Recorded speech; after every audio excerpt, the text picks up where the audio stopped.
One of the most common conversations I have with homeowners who are still getting ready to sell is this one. They've lived in their home for 20, 30, maybe 40 years. They look around and they can see everything that needs to be updated. And before I can even sit down, they're already talking about remodeling the kitchen.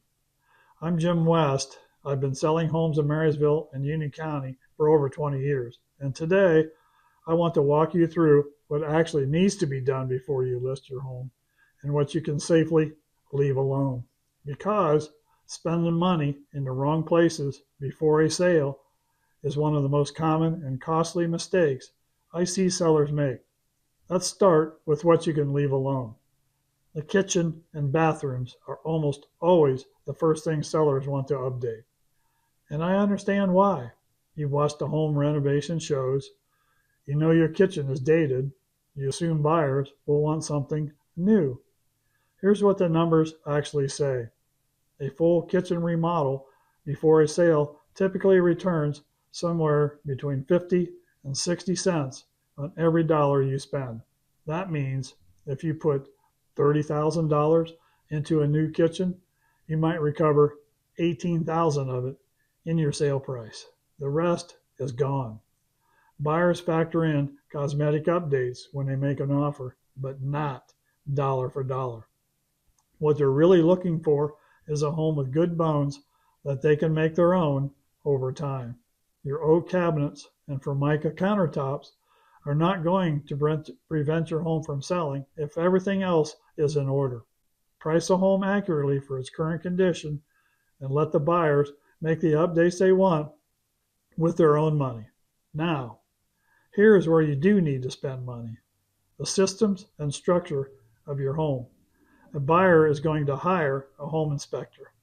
That inspector's job is to find every deferred maintenance item you've been meaning to get to for the last 10 years. And when they find them, and they will find them, those items become negotiating leverage for the buyer at exactly the moment you can least afford it.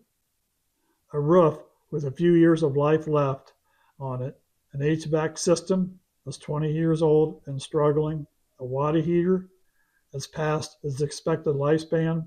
These are the things that derail transactions, not the countertops. You know, a major system in your home is at the end of its life. Address it before you list. Either replace it or be prepared to give the buyer a credit at closing. What you don't want is to be surprised by it during an inspection when your negotiating position is at its weakest. The second thing you can largely leave alone is interior paint. Unless a room has something truly distracting, a very dark color or bright color, peeling paint, visible damage, most buyers can look past cosmetic wall color. They're going to repaint to suit their own taste regardless of what you do. Spending 2 weeks and $2,000 painting every room in a house to a neutral color is often a poor use of your time and money before a sale.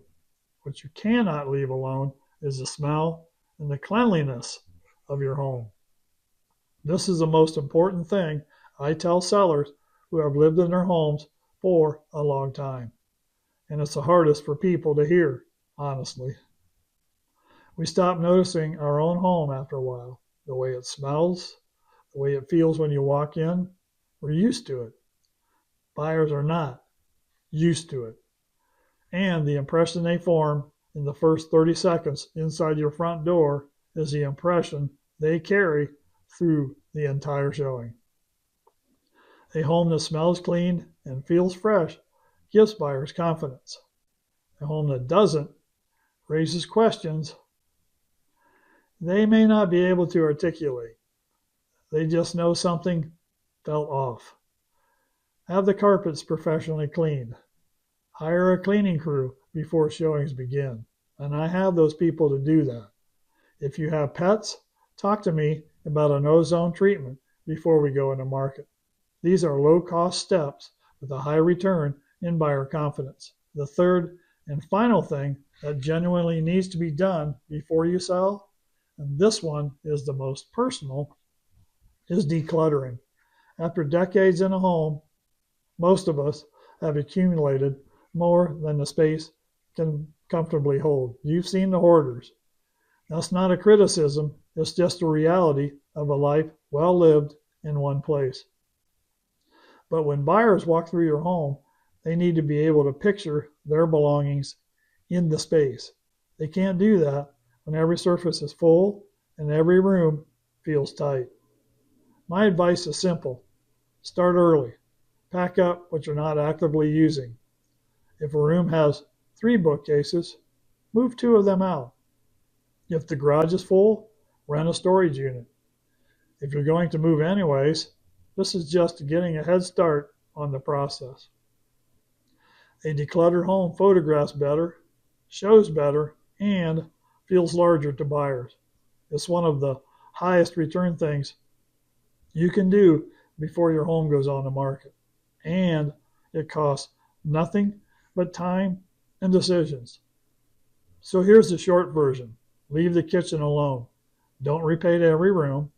Don't chase perfection on minor cosmetic wear. A scuff on a baseboard or a scratch on the floor from 20 years of real life is not going to lose you a deal. Do address your major systems. Do get the home professionally cleaned, and do start making decisions about what comes with you and what doesn't. That combination, strategic preparation without unnecessary spending, is what protects your equity and gets your home sold. If you're thinking about selling your Marysville home and you'd like to sit down and talk through exactly what your home needs before it goes on the market, I'm happy to do that. No cost, no obligation, just a straightforward conversation about your specific home and what makes sense for your situation. So call or text me 614-507-5732 or visit jimwestteam.com. I'm Jim West, 20 years in this market, and I still find this conversation one of the most useful ones I can have with a seller. I'd be glad to have it with you.